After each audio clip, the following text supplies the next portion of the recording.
आज के इस एक्सप्लेनर में स्वागत है। आज हम सीधे आधिकारिक डेटा और स्रोत सामग्री का उपयोग करके 2026 की उस गंभीर जलवायु चेतावनी का विश्लेषण करने जा रहे हैं जो हमारे सामने एक बहुत ही चिंताजनक तस्वीर पेश करती है। यह सिर्फ मौसम के बदलने की बात नहीं है, बल्कि एक ऐसा संकट है जिसका असर हमारी जिंदगी के हर एक पहलू पर पड़ने वाला है। आगे बढ़ने से पहले एक नज़र डालते हैं कि आज के एजेंडे में क्या क्या शामिल है। हम 1877 के ऐतिहासिक संदर्भ से शुरुआत करेंगे, सुपर अल नीनो के विज्ञान को समझेंगे, इसके आर्थिक और स्वास्थ्य प्रभावों पर चर्चा करेंगे, शहरी वनों की कटाई, नीतियों की खामियों और अंत में देखेंगे कि एक समुदाय के तौर पर हम खुद को कैसे तैयार कर सकते हैं। तो चलिए बिना किसी देरी के अपने पहले हिस्से की ओर बढ़ते हैं। 1877 की चेतावनी और जलवायु का इतिहास। वर्तमान डेटा को समझने के लिए इतिहास को देखना बहुत जरूरी है। जरा सोचिए 1877 की घटना कितनी भयानक रही होगी। उस साल मद्रास प्रेसिडेंसी में अकाल के कारण लगभग 2 करोड़ लोगों की जान गई थी। चीन और ब्राजील में भी लाखों लोग मारे गए थे और अमेरिका में तो उस साल को बिला सर्दियों का साल तक कह दिया गया था। अब जब हम उस ऐतिहासिक त्रासदी की तुलना 2015 की भयंकर हीट वेव्स, 2024 की रिकॉर्ड तोड़ गर्मियों और 2026 के अनुमानित सुपर अल नीनो से करते हैं, तो ये साफ हो जाता है कि आधुनिक जलवायु की वास्तविकताओं के साथ ऐसी घटनाओं का टकराना कितनी बड़ी चुनौती है। यह हमें हमारे दूसरे हिस्से पर लाता है, जो है सुपर एल नीनो की कार्यप्रणाली। आखिर हमारे महासागरों में वैज्ञानिक रूप से चल क्या रहा है? इसे थोड़ा आसान भाषा में समझते हैं। सामान्य परिस्थितियों में महासागर में हवाएं कुछ इस तरह चलती हैं कि दक्षिण अमेरिका के पास ठंडा पानी ऊपर आता है और बारिश ऑस्ट्रेलिया की तरफ चली जाती है। लेकिन अल नीनो के दौरान ये हवाएं अचानक कमजोर पड़ जाती हैं। होता यह है कि गर्म पानी सतह के बीच में ही रुका रह जाता है और जो बारिश ऑस्ट्रेलिया की तरफ होनी चाहिए थी वो महासागर के बीच में ही हो जाती है। इसी कारण से भारत और ऑस्ट्रेलिया जैसे क्षेत्रों में खतरनाक सूखे की स्थिति पैदा हो जाती है। और इसका नतीजा क्या होता है, ये आंकड़ा देखिए। जलवायु परिवर्तन के कारण हमारा बेसलाइन तापमान पहले ही 1.4 डिग्री सेल्सियस बढ़ चुका है। अब जब इसमें एक मजबूत अल नीनो का 1.5 डिग्री और जुड़ जाता है तो यह मिलकर 2.9 डिग्री सेल्सियस की एक बहुत ही खतरनाक विसंगति पैदा करता है। इस पूरी स्थिति को इस उदाहरण से बहुत अच्छे से समझा जा सकता है। मान लीजिए कोई एक ऐसे कमरे में बैठा है जिसका तापमान पहले से ही 40 डिग्री सेल्सियस है और तभी कोई अंदर आकर एक हीटर चालू कर दे। बिल्कुल यही हो रहा है। यह सिर्फ एक प्राकृतिक चक्र नहीं है, बल्कि हमारी पहले से ही गर्म हो चुकी दुनिया को और भड़काने जैसा है। आइए अब इस वैश्विक परिदृश्य से थोड़ा नीचे आते हैं और तीसरे हिस्से पर नजर डालते हैं, इसके सीधे आर्थिक और स्वास्थ्य संबंधी प्रभाव। इस टेबल में आर्थिक नुकसान की पूरी चेन साफ दिखाई देती है। भारत की लगभग 51% कृषि पूरी तरह से मानसून पर निर्भर है। जब मानसून गिरकर 92% रह जाता है तो फसलें खराब होती हैं और इसका सीधा असर यह होता है कि वैश्विक खाद्य मुद्रास्फीति यानी महंगाई 9% तक उछल सकती है। ये आम घरों के बजट के लिए एक बहुत बड़ा झटका है। लेकिन एक और पहलू है जिस पर अक्सर ध्यान नहीं जाता। हम दिन की गर्मी की तो बात करते हैं, जहां दिल्ली में 1.8 डिग्री की वृद्धि देखी गई, लेकिन असली साइलेंट किलर रात का तापमान है जो 4.4 डिग्री तक बढ़ चुका है।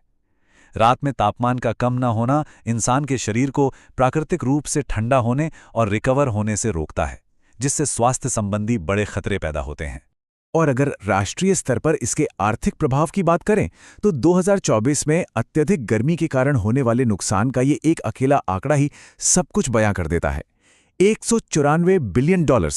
इतनी बड़ी रकम का नुकसान सीधे तौर पर उत्पादकता में आई कमी को दर्शाता है। इस भीषण गर्मी की सबसे भारी कीमत हमारे 38 करोड़ बाहरी और असंगठित मजदूर चुकाते हैं। तापमान में सिर्फ 1 डिग्री की बढ़ोतरी से उनकी कमाई 14% तक गिर जाती है, क्योंकि दवा, पानी और ओआरएस पर उनका खर्च बढ़ जाता है। और जब हीट वेव चरम पर होती है तब यह गिरावट 40% तक पहुंच जाती है।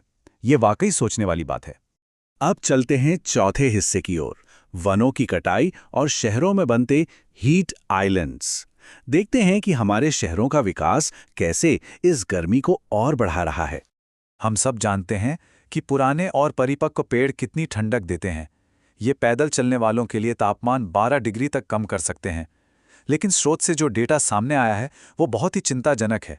लगाए गए नए पौधों में से 90% उचित देखभाल न होने के कारण नष्ट हो जाते हैं और सबसे चौंकाने वाली बात यह है कि नए लगाए गए हर 1 वर्ग किलोमीटर क्षेत्र के बदले 18 वर्ग किलोमीटर पुराने पेड़ काटे जा रहे हैं। यह हमें हमारे 5वें हिस्से पर लाता है, जो मौसमी घटनाओं से जुड़े कानूनी और सरकारी पहलुओं का विश्लेषण करता है। आपदा राहत में नीतिगत खामियां। आधिकारिक संसदीय बयानों के अनुसार भारत में 12 प्रकार की प्राकृतिक आपदाओं को अधिसूचित किया गया है, जिनमें कोल्ड वेव तो शामिल है, लेकिन हीट वेव नहीं। और इस हीट वेव को राष्ट्रीय आपदा की परिभाषा से बाहर रखने का सीधा कानूनी असर ये होता है कि प्रभावित परिवारों को जो मानक 4 लाख रुपए का मुआवजा मिलना चाहिए, वो नहीं मिल पाता। और इसी नीतिगत अंतर का असर हमें मृत्यु दर के आंकड़ों में भी देखने को मिलता है। सरकारी एजेंसियों के आंकड़े 10 से 20 हजार मौतों की बात करते हैं, लेकिन स्वतंत्र अनुमान बताते हैं कि असल में हर साल गर्मी से लगभग 1.5 लाख मौतें होती हैं। इसका एक बड़ा कारण यह है कि मृत्यु प्रमाण पत्र पर मौत का कारण अक्सर कार्डियक अरेस्ट या डिहाइड्रेशन लिखा जाता है, मूल कारण के रूप में गर्मी को दर्ज ही नहीं किया जाता। तो अब सवाल यह है कि इस पूरी स्थिति में हम क्या कर सकते हैं। आइए अपने छठे और आखिरी हिस्से पर चलते हैं, गर्मी से बचाव के लिए एक व्यवहारिक सामुदायिक गाइड। भीषण गर्मी में कमजोर बाहरी श्रमिकों की रक्षा के लिए कुछ बहुत ही आसान लेकिन असरदार कदम उठाए जा सकते हैं। दोपहर 12 से 4 बजे के बीच बाहर का काम टालने की कोशिश करनी चाहिए। मात्र 10-12 रुपए का ORS पैकेट हीट स्ट्रोक से बचाने का एक बहुत बड़ा हथियार है।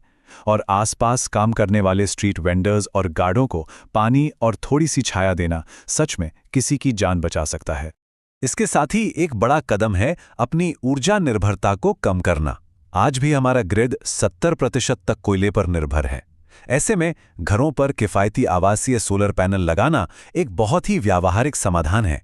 इससे न सिर्फ कोयले वाले ग्रिड पर निर्भरता कम होती है और उत्सर्जन घटता है, बल्कि बिजली के बिल में भी भारी कमी आती है। इस एक्सप्लेनर को खत्म करते हुए एक बहुत ही अहम सवाल छोड़कर जाना जरूरी है।